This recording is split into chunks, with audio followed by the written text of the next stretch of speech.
no capítulo 3, no versículo 1.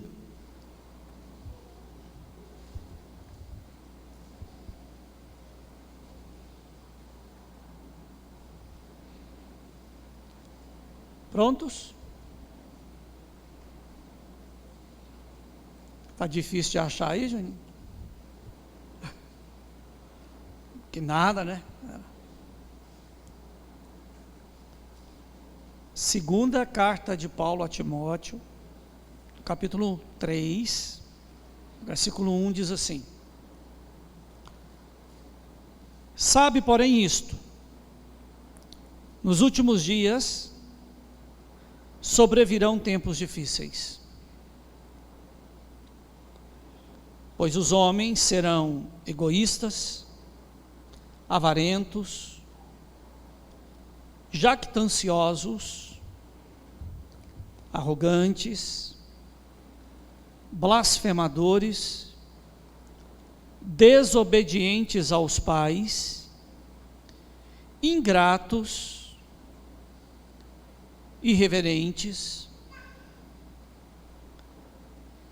desafeiçoados, implacáveis, caluniadores, sem domínio de si, cruéis, inimigos do bem, traidores, atrevidos, enfatuados, mais amigos dos prazeres que amigos de Deus,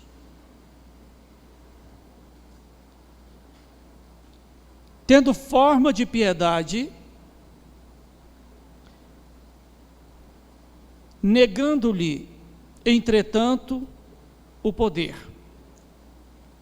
Foge também destes.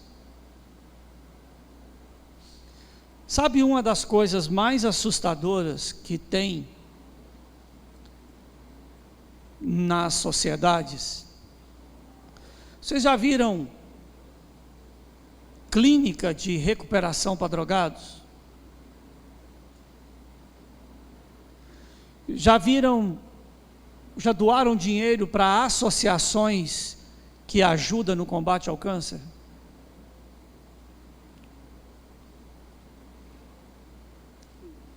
E você sabia que a maioria dessas falsas piedades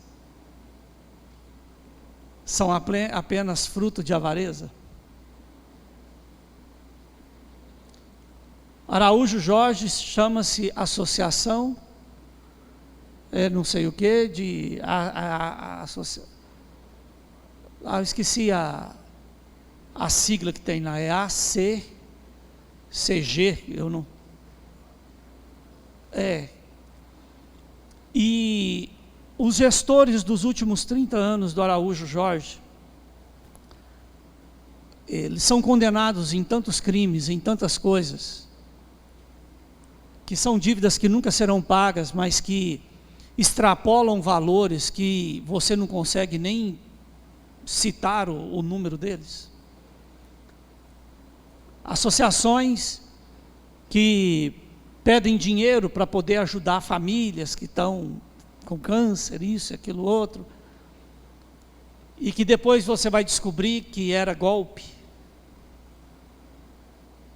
E assim vale para todos os lados. Clínicas para recuperar drogados que vivem do tráfico,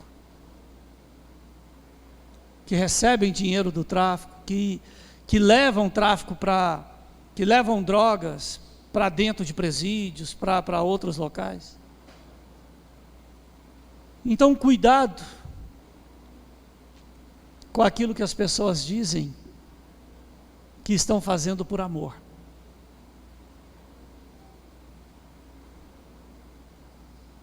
E mais cuidado ainda para que você não se torne de alguma forma uma pessoa desta, cega por uma justiça que não tem, que acha que está no caminho certo, mas que já perdeu o temor, que já perdeu a presença de Deus já saiu da sua vida há muito tempo. Pois entre eles se encontram os que penetram sorrateiramente nas casas e conseguem cativar mulherinhas sobrecarregadas de pecados, conduzidas de várias paixões, que aprendem sempre e jamais podem chegar ao conhecimento da verdade. E do modo porque Janes e Jambres resistiram a Moisés, também estes resistem à verdade. São homens de todo corrompidos na mente, réprobos quanto à fé, ou reprováveis na sua fé. Eles, todavia, não irão avante, porque a sua insensatez será a todos evidente ou revelada, como também aconteceu com aqueles. Tu, porém, tens seguido de perto o meu ensino, procedimento, propósito, fé, longanimidade, amor e perseverança. Nós estamos no ano da presença, ainda não mudamos o nosso painel, mas já está tudo pronto para isso. E estamos falando sobre mudança de mente. E essa mudança de mente, ela não é operada por uma ressignificação emocional e muito menos por uma reprogramação neurolinguística. Ela é operada pela transformação do Espírito Santo na mente, no coração, na estrutura da composição da sua mente. Você traz em você memória genética. E essa memória genética, ela está no seu corpo. Às vezes, reproduzindo uma debilidade física, reproduzindo uma doença hereditária, reproduzindo morfologia. O pai tinha as pernas curvadas, o filho tem as pernas curvadas, o neto tem as pernas curvadas, o bisneto tem as pernas curvadas. Isso é memória genética.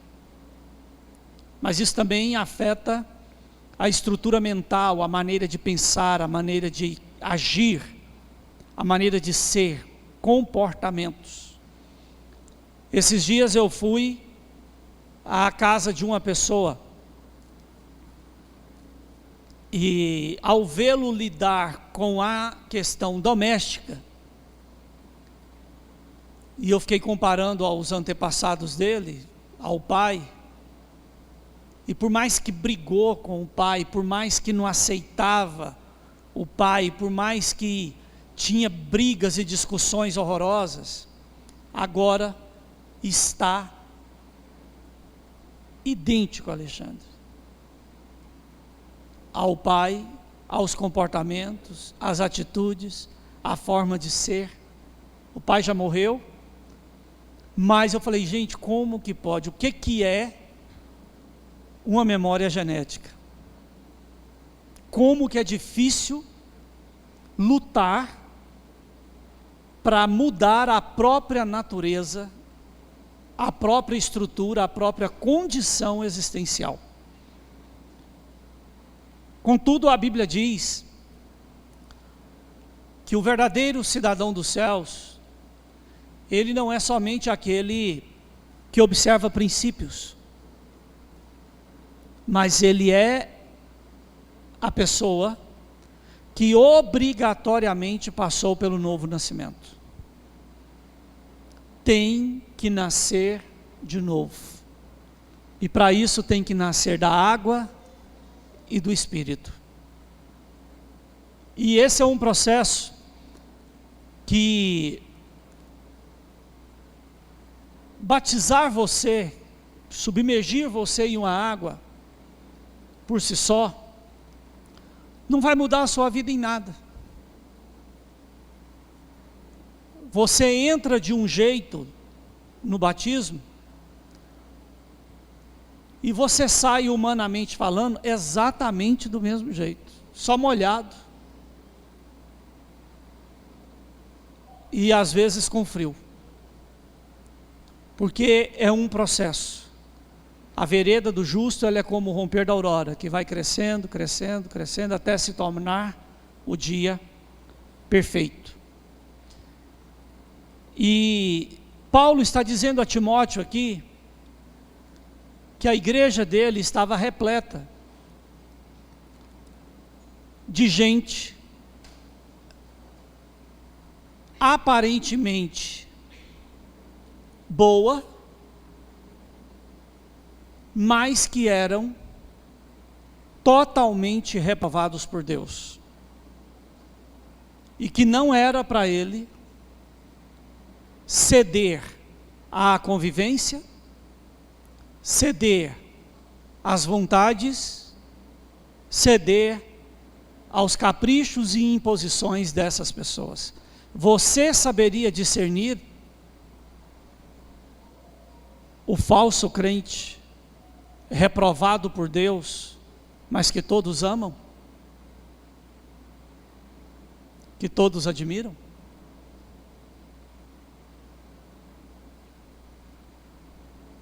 Mas essa é uma virtude, é um dom, que é o dom de discernimento de espíritos, que você precisa buscar dia e noite na sua vida. Porque nem tudo aquilo que diz em nome do Senhor, de fato está sendo representando Ele. E não queira uma cura promovida pelo maligno em nome de Deus. Não queira uma prosperidade promovida pelo maligno em nome de Deus. Não queira um relacionamento promovido pelo maligno em nome de Deus. Pastor, mas é difícil demais discernir isso. É por isso que a igreja, a cada dia, perdeu de muitas formas a capacidade de discernir o certo e o errado, que permite que o mundo conviva escancaradamente dentro dos seus lares, porque o medo de ser rejeitado por Deus é bem menor do que o medo de ser criticado pelo mundo e rejeitado pelo mundo. A porta do céu, ela continua estreita. Não abriram ela. E nós estamos falando sobre mudança de mente. E dentro desse processo de mudança de mente, nós já falamos sobre a compreensão da sua história de vida e das maldições familiares que você herdou. Não, pastor, eu não tenho isso na minha vida. Ok, você está dizendo. Quer dizer que o senhor concorda comigo? Não, é porque eu tenho que você é um tolo, uma tola, que não merece argumentação. Como é que discute com um tolo, irmão Sebastião? Como é que você vai debater com alguém que é ignorante acerca de si mesmo? Vai virar dois ignorantes brigando? Vocês lembram daquela piadinha que eles falavam de primeiro, que dois ignorantes encontraram e sentaram perto de um local assim, a uns 50 metros de um local, e viram algo lá na frente e falaram, um falou assim, ó, aquilo lá é um urubu, e o outro falou assim, não, aquilo lá é um bode, aquilo lá é um urubu, aquilo lá é um bode. Ficaram brigando o dia inteiro. Aí de repente resolveram, falaram, vamos fazer um teste? Pegaram uma pedra, um trem e tacou, e o negócio voou. E um ou outro olhou e falou assim, mas aqui é um bode, é um bode. Então, discutir com o maldito, que ignora a própria maldição? Tentar provar a alguém que está sendo destruído exatamente como a sua família foi destruída, e ela não consegue enxergar, não consegue ver, não consegue entender, não vai adiantar. Mas, se você quer alcançar mudança de mente, e com isso conviver com a presença de Deus sem culpa, entenda que você terá que buscar a compreensão das maldições que fazem parte da sua genética. Falamos também sobre uma compreensão das suas forças e fraquezas. Quem lembra dessa mensagem?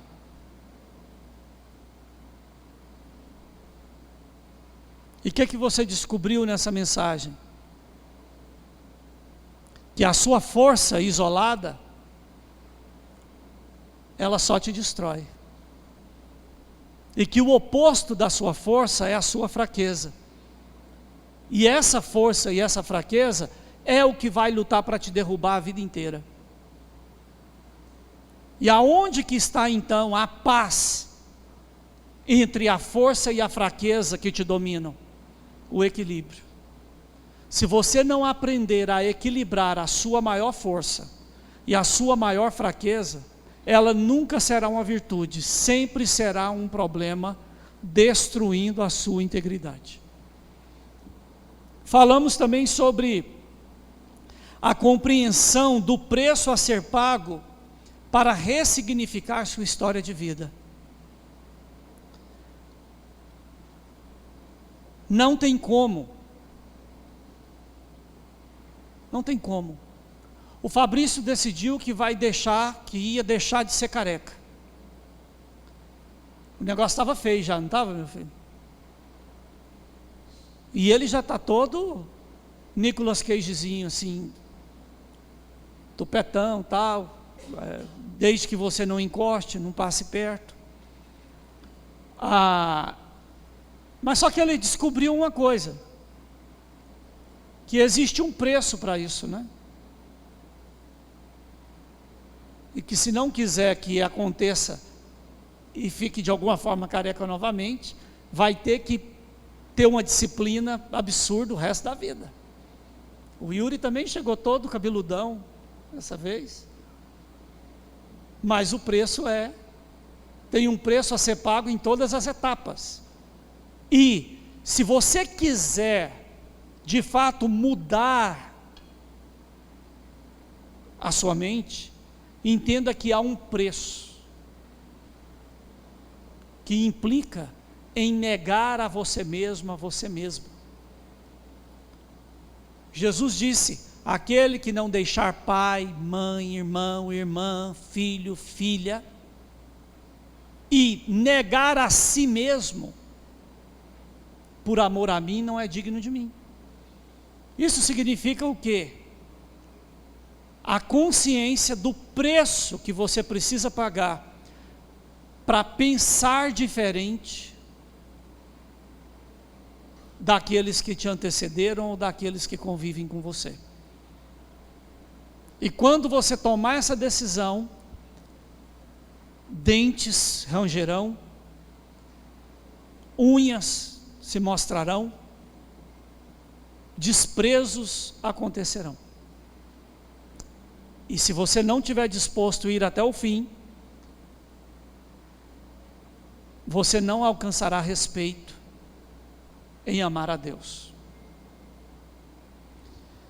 Hoje eu quero falar com você sobre mudança de mente, sobre a renúncia de crenças e valores que te impedem de progredir em Deus.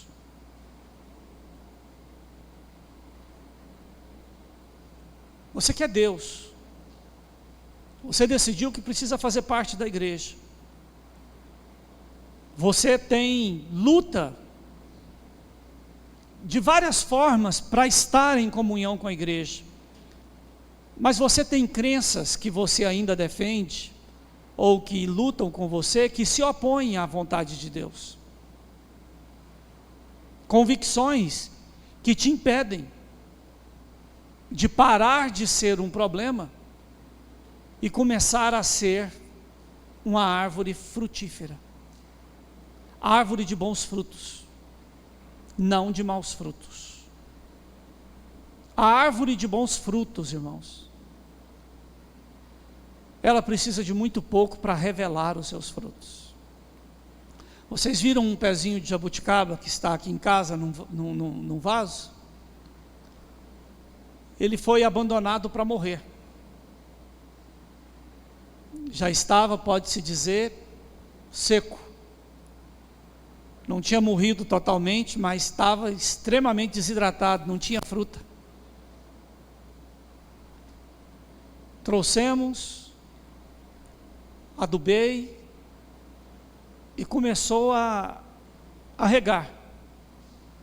E ele tem respondido de uma única forma. Desde a primeira semana, ele não para de produzir frutos. Se você for lá olhar no vaso, irmão Sebastião, está cheinho de casca de jabuticaba e semente de ladrão pegando, chupando e jogando lá. E pode pegar, pega, fala assim, essa semana ele sofreu, foi um arrastão que ele teve. Na outra semana, já está tudo lá novamente. O crente que é transformado, não importa o mal ou o desgaste que você cause a ele, os frutos serão sempre os mesmos. Amém? Quais são esses valores? Mas vamos lá. Do mesmo modo, entende-se que toda a batalha espiritual acontece no campo da mente, para só depois emanar para o corpo e a alma. O primeiro lugar que Satanás vai atacar, que o mundo vai atacar, é a sua mente. Para quê? Para alterar os seus estados emocionais. Por quê? Com os estados emocionais alterados, você vai falar o que não deve. Você vai sentir e vai falar o que não deve.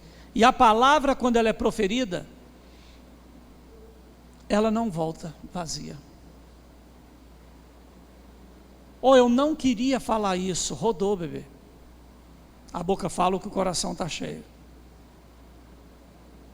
Não, pastor, mas entende, o senhor é porque... Não, irmão, não é uma questão de perdão, não é uma questão de entender. Na sua ignorância, você causará transtornos e prejuízos irreversíveis. Irreversíveis. E na outra semana, você já não lembra daquilo que fez. E daqui 1 ano, 2 anos, 3 anos, 4 anos, 5 anos, as consequências vão surgindo. E você fala, Deus, por quê? Porque você gerou isso. Porque você criou isso. Porque você falou isso. Irmãos, pense todas as merdas que vocês quiserem. Mas não deixe essa latrina que é a sua boca jogar essa merda para fora. Guarda ela. Engole. Pastor, mas está ruim. Engole. Está fedendo, pastor. Engole. Isso é seu mesmo? Eu vou vomitar. Engole a si mesmo. E se vomitar, engole de novo. Para que você pare de destruir a si mesmo e aquilo que é importante para a sua vida. Todos os sentidos naturais existem para alimentar de informações a sua mente. Informações sobre espiritualidade, emoções, moralidade, sexualidade, poder econômico, etc. Vimos também que mais do que hábitos de sobrevivência, o comer, o beber, o cheirar, o ouvir, o ver e o sentir são práticas que refletem os estados emocionais, as crenças e os valores de uma pessoa. Por isso, cada sentido é constantemente assediado pelo mundo espiritual. E em cada escolha revelam a quem e ao que estamos alinhados. Os judeus têm um livro que fala a cabala da comida, a cabala do bolso e a cabala da bebida. Não sei o que, Bonder, que é um livro extraordinário, que ele fala da crença judaica, dos rabinos, dos antigos, que se conhece um homem ao observar o seu copo, o seu prato e o seu bolso. Observe o que ele come, aonde ele come e com quem come. Observe o que ele bebe, com quem bebe e aonde ele bebe. E observe como ele reage ao próprio bolso. E você saberá tudo o que precisa saber dessa pessoa. Essas três coisas revelam a alma, a mente, o espírito e o coração de qualquer ser humano. Forte, né? Mas o livro ele é grande. Tem muita coisa edificante do porquê que eles acreditam que essas coisas têm esse poder de revelar a verdadeira crença por trás de um homem. A única forma de manter a mente, consequentemente o restante da vida em integridade, é através das defesas mentais. Sobre tudo que se deve guardar, guarde o seu.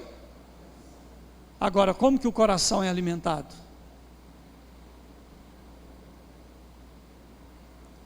O coração sente o que o olho não vê?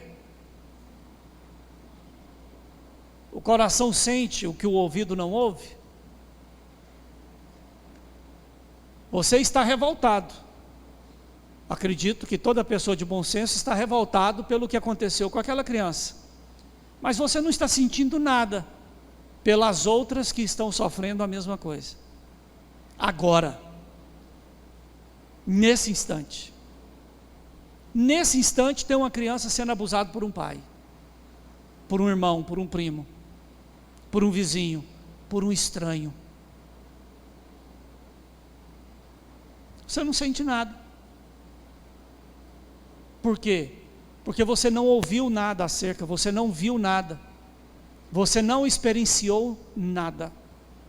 Por isso, os sentidos, você não deve se entregar aos prazeres dos sentidos, às concupiscências da carne, porque os sentidos servem para alimentar o seu coração daquilo que você precisa saber. E se você entrega-se às paixões dos sentidos, aquilo que o apóstolo Paulo fala sobre as concupiscências da carne, isso te destruirá. Você será assediado por mensagens confusas do seu subconsciente que podem confundir a sua mente. Quem aqui já quase tomou uma decisão boba por causa de pensamentos? Ou chegou a tomar uma decisão boba por causa de pensamentos que não tinha fundamento em nada? Aquilo vai enchendo a sua cabeça, vai enchendo o seu coração, e você coloca aquilo como uma verdade absoluta, e a hora que você vê, você está pronto a tomar uma decisão. Quem já passou por isso? Quem se entrega a esses estados continuamente, o diabo fica entediado perto dele, porque não tem nada que ele pode fazer para atrapalhar, ou para ajudar a atrapalhar, porque a pessoa se arrebenta sozinha, sem nenhum tipo de ajuda. Você pode ser assediado por emanações pessoais e malignas, alterando assim sua maneira de pensar, que mudará sua forma de sentir, que levará você a agir para a própria destruição espiritual, emocional, física e econômica. Cuidado com quem aproxima da sua vida. A sua mente é o seu campo de batalha. Você ganha ou perde primeiramente nela. O restante é só a materialização daquilo que tomou o seu coração. Seja para edificação em Deus ou para destruição da alma por escolher o mundo. Sua mente é a sua fortaleza ou a sua destruição.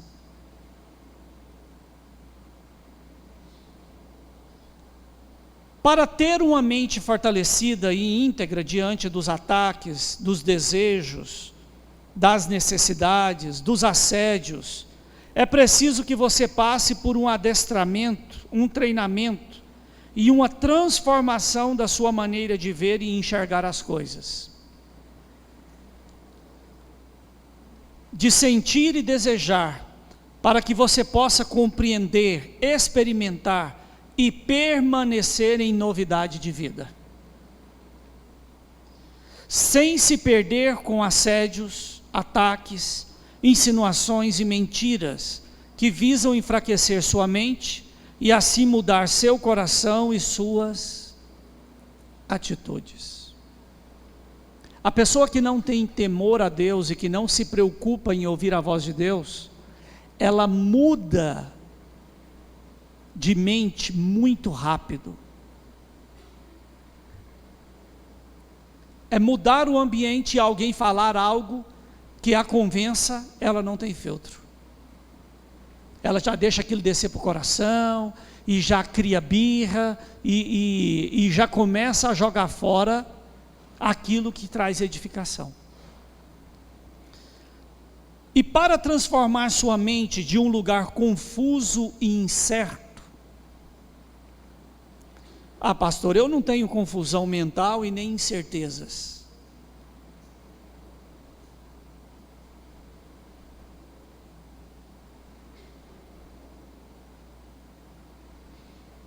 Tem ou não tem?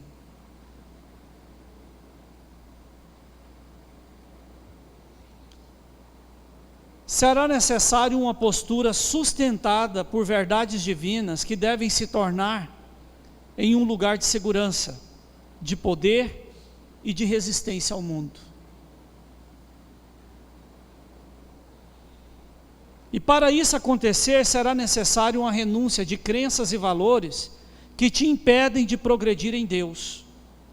E você deve substituí-las por verdades bíblicas que te tornará em um lugar seguro para a sua alma e útil para o reino de Deus. Para isso, renuncie às suas crenças de independência de Deus. O crente que insiste em ser independente de Deus como, pastor? Independente na vida econômica. A pessoa não se convence da necessidade da proteção divina. Ele não se convence que precisa ser dizimista.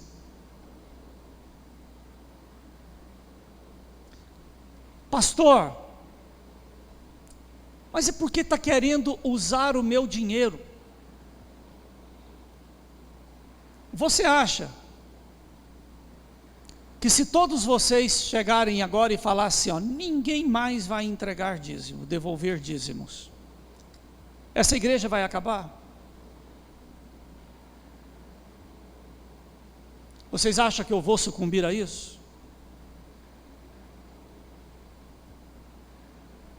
Quer dizer que ficará tudo às mil maravilhas, tudo perfeito, tudo bom, tudo... Não. Mas dificuldade é igual coceira em rabo de macaco. Não acaba nunca, não importa aonde está. Todo mundo tem as suas fraquezas. E ela sempre vai bater, não importa para que lugar que você vá. Aquela fraqueza vai te agredir. Ela vai te perseguir. Você vai ter que lidar com ela em qualquer lugar do mundo que você for. Porque ela é sua, ela faz parte de você. Então, a igreja antes de mim e de você, ela existia. E depois que nós morrermos, Alexandre, ou você se revoltar e falar, eu não estou nem aí para Deus e nem para a igreja, você acha que a igreja vai acabar por causa de você? Ou por causa de mim? Depois que morrermos ou abandonarmos, Vitor, a igreja ela continuará, porque Deus sempre terá homens e mulheres que aceitaram terem as suas mentes transformadas pela renovação da palavra de Deus. Mas, se você quer essa ressignificação, você tem que parar de querer ter independência de Deus no que diz respeito à sua vida financeira. Você tem que parar de querer ter independência de Deus no que diz a sua vida emocional. Você tem que parar de querer independência de Deus sobre sua vida sentimental. Tira Deus do seu casamento. Quem construiu o casamento em Deus aqui, tira Deus, Aline, para ver se ele se sustenta. Vê o que esse Vitor se transforma.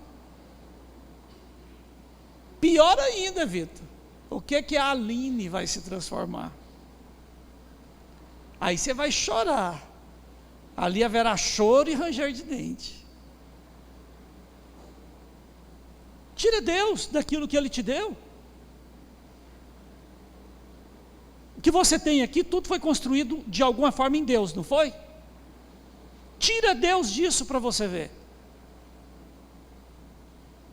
Se não desanda.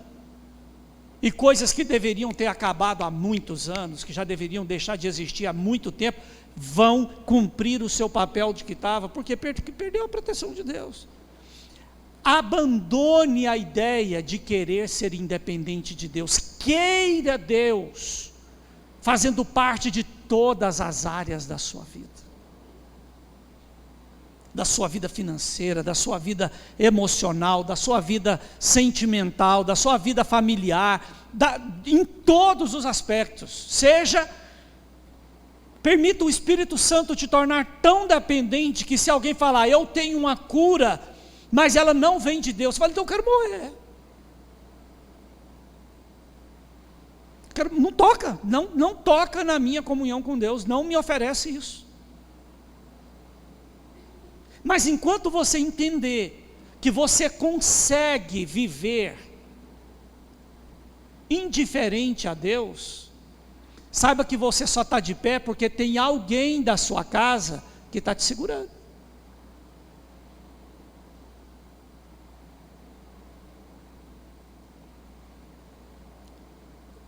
Alguém não está quebrando o princípio, porque se todo mundo quebrar, irmãos, ninguém segura, não tem oração que segura a falta de princípio.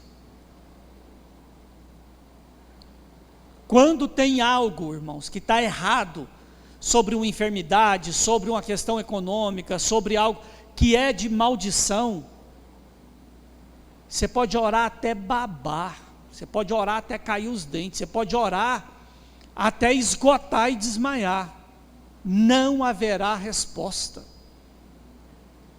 porque não há legalidades, não há. Ah, pastor, eu sou alheio, eu sou independente de Deus, e não tem acontecido nada comigo, porque tem alguém que de alguma forma está segurando uma linha muito fina, que se ela se romper, não tem volta. Esses dias, a minha mãe veio me procurar acerca de uma pessoa. E falando das dificuldades, das lutas e do momento horrível que a pessoa está. E eu falei, e aí, mãe? O que a senhora quer? Não, mas orar, falar, fazer... Eu falei para a pessoa na época, que se ela rompesse aquela linha, ela teria uma gordura durante um tempo, pela fidelidade que ela teve, mas uma hora essa gordura acabaria. Aonde se tira e não põe, Celino, acaba. E chegou esse momento. Não tem nada mais. E tem uma maldição horrível, que para ser resolvida, vai implicar em morte. Essa pessoa quer? Eu acho que não. Então, não me fale mais. O que podia ser feito, eu fiz. Pagou para ver? Eu não vou carregar esse fardo mais, eu não vou entrar em dificuldade mais por isso. Cuidado com a sua independência financeira, cuidado com a sua independência emocional de Deus. Pastor, quer saber? Eu vou dar uma de doido aqui mesmo, e vou fazer, e não estou nem aí. Abra mão do seu direito de ser independente de Deus. Amém? Queira a dependência de Deus em tudo. Tudo. Tudo.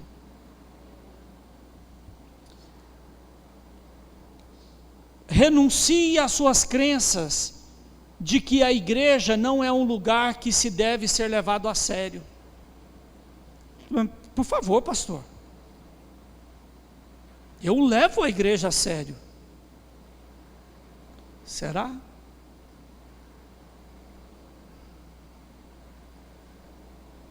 Será que a sua conduta dentro da igreja, de fato,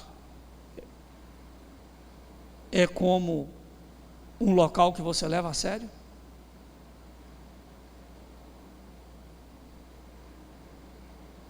Será que a ideia que você tem de igreja, da importância da igreja na sua vida, de fato é alguém que leva a igreja a sério? Eu te falo, tem muita gente que não leva a igreja a sério, não. Se der, quando der, da forma que for. E entenda, irmãos, que ninguém vai chegar ao céu sem passar pela igreja.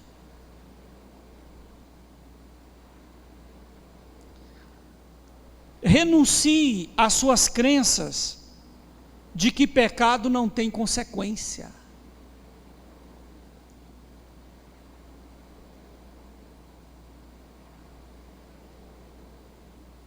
Sabe qual que é pecado que é bom?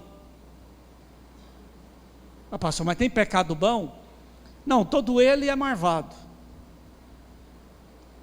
Né? Tá igual aquela história, né, pastor Lucas, da rinha de galo, que o cara chega para apostar e fala assim, qual que é o galo bom aqui?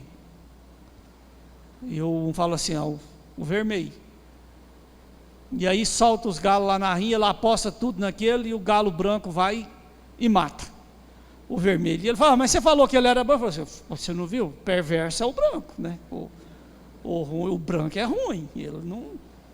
Agora o vermelho é bom. Você viu que ele não lutou. Aí você fala, qual que é o pecado bom, qual que é o pecado perverso? Sabe qual que é o pecado bom, irmãos? É aquele que você é descoberto na hora. Desgraça. E a vergonha cai em cima da sua cabeça, e você não tem como esconder ele, não tem como fugir. Esse pecado é o bom,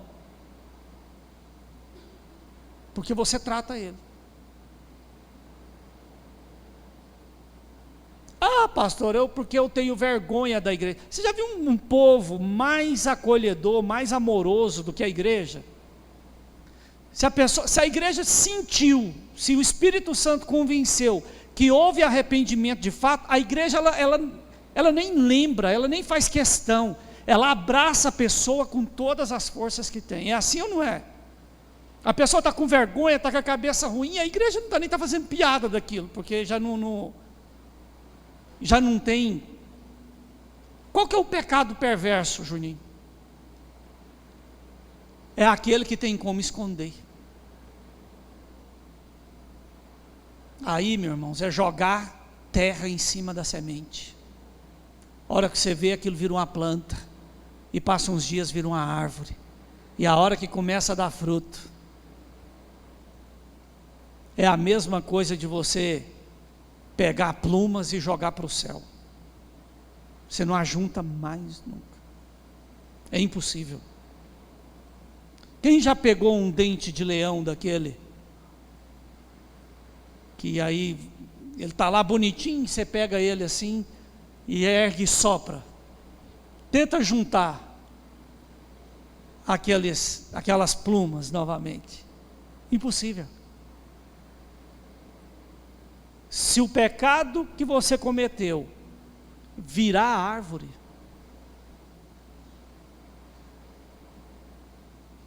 ele vai brotar aonde não devia.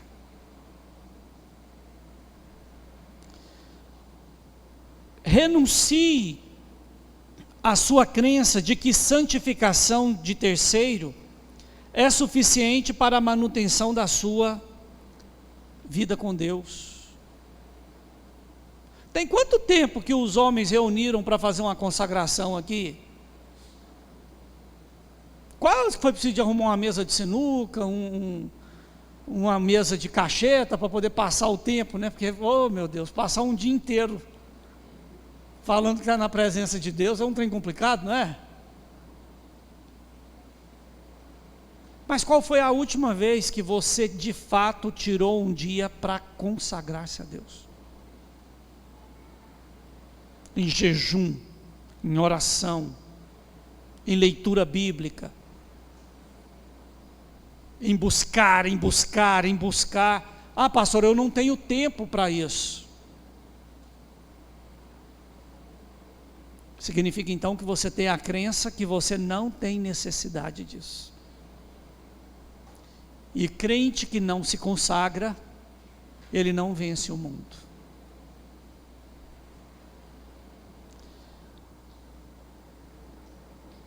Renuncie à sua crença de que o mundo pode ser parte da sua vida sem te afastar de Deus. Eu posso ser crente, mas eu posso estar em um local. É a minha profissão, pastor, é a minha vida, é o cuidado, irmãos, com isso. Se você quer realmente servir a Deus, já comece a orar então para buscar, para Deus abrir uma porta de um emprego diferente.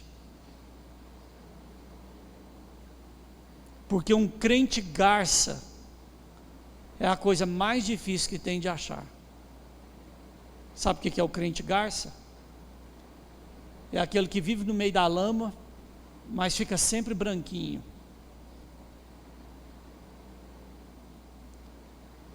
Via de regra, irmãos, chiqueiro fede. Quem já teve que pôr a mão num porco? Já teve, irmão Sebastião, agora de novo? O senhor já viu que não tem sabão que tira a caatinga dele? Que é um dia inteiro para poder ele sair? Se você teve num chiqueiro, irmão, você vai feder porco. Quem já teve que lidar com um bode? Um cabrito? O senhor tem cabrito lá, irmão Sebastião? Então o senhor está perdendo a maior diversão que o senhor poderia ter, ué. Cabrito lá ele vai comer onde não pode, ele vai mexer onde não deve, ele vai se aprender, igual a irmã Elisete, que que gosta demais de bicho, ele vai aprender a dormir em cima da cama de vocês. E briga com os cachorros, e bate nos outros trem, anda em cima de cerca, anda em cima de casa. Um cabrito é uma coisa muito divertida. Mas não tem como você pegar nele e não ficar com o cheiro dele. Quem aqui já foi num leilão? E foi lá ver o gado que estava no leilão? Se você não pegar a roupa que depois que você voltou e colocar no sol e deixar um tempo para depois lavar e tirar, você pode lavar ela que a caatinga não sai. O mundo fede. E mesmo que alguém não veja a sujeira, ela estará impregnada em você. Eu posso ser amigo do mundo e servir a Deus. Não existe isso. Amém? Ah, pastor, mas festa de crente é chata. Mas tem muita comida. No final tudo se resolve em comida, né?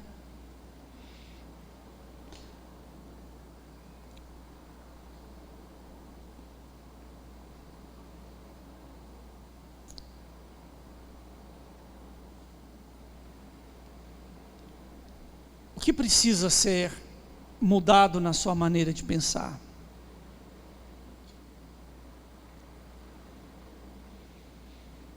Pare de sabotar a sua própria vida.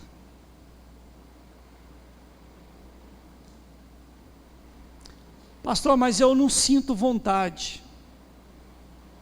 Aí que é a importância dos princípios.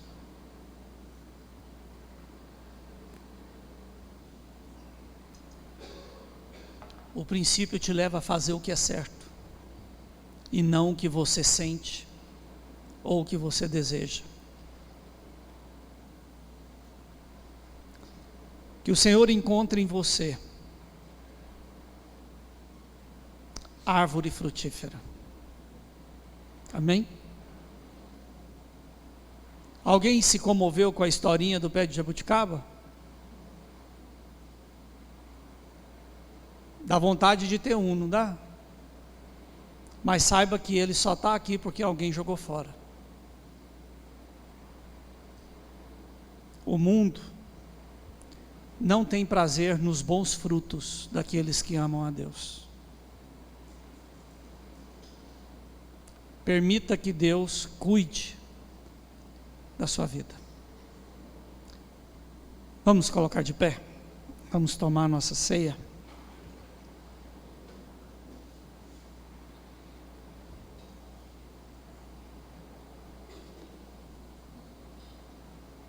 Espírito Santo de Deus, quero te agradecer, Senhor, nesse momento, pela família do Yuri e da Luane, que vieram em paz. O Davi, o Daniel, você com a vida deles, ó Pai.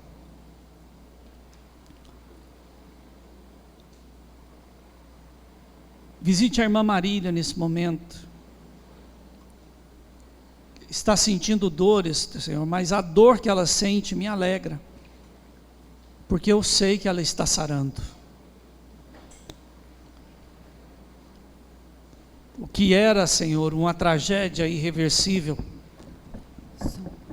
já está sendo um milagre. Mas dê forças a ela, cuida da tua serva lá agora. Abençoe ela. Abençoe todas as pessoas ligadas ao Ministério do Luz. Nos dê a direção correta, para que nós possamos caminhar felizes em tua presença. Não quer dizer que não atribulados, não quer dizer que não sofridos, que não angustiados, mas que nós possamos caminhar com a Tua presença, e ela será suficiente, ó Deus, para nos abençoar. Senhor, na autoridade que me é dado como ministro do Evangelho, eu consagro agora esses elementos: o pão sendo o seu corpo, e o cálice o teu sangue. Está consagrado em nome do Senhor Jesus. Primeiro o pão, depois o cálice.